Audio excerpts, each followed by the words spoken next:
can. So you know of Grief Share. Okay, so Grief Share began, what we say, Jim, almost 3 years ago? 3 years ago, Grief Share was starting to kick off, a ministry for people who are grieving the loss of somebody.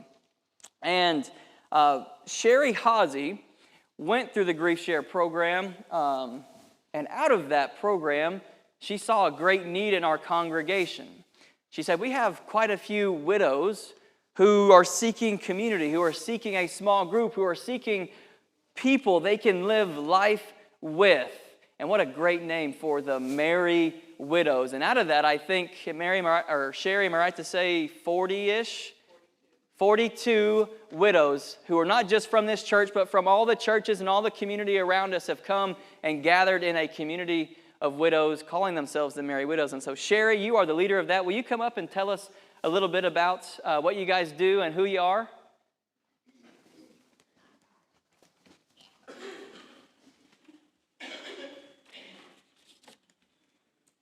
I'd also like to thank you, Chance, for the walk of shame today, okay? When talking with widows of our church, I heard repeatedly, the nights are the worst.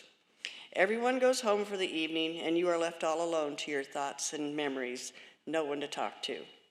It just broke my heart to hear them say that repeatedly, and because I knew exactly how they felt, that was me in 2021.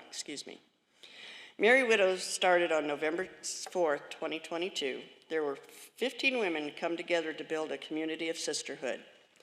We gave it a name, agreed on a time and how often we'd meet. We decided on the first and third Fridays of every month from 1 to 5, giving everyone an opportunity to pop in at their leisure. You can come and go at any time. You don't have to stay the whole 4 hours. And let me tell you, it was a good thing we planned it on a Friday, because that's when the office is closed and we get so out of control and loud, they would have reprimanded us all the time. They probably would have kicked us out and made us change our date. But we have fun.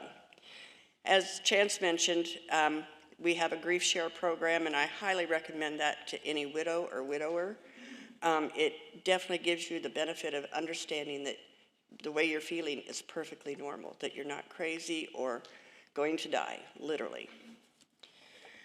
We have a total of 42 women on our roster. 27 of those women are from Westlake Christian Church. 15 are non-members of Westlake, and 8 of those were women that came from Grief Share. We have a total of 22 widows in this church, 22 widows since 2019 when COVID started. 13 of those are from our congregation. Merry Widows is a group of ladies who fully understand what each other has gone through or is still going through. It is women lifting up women.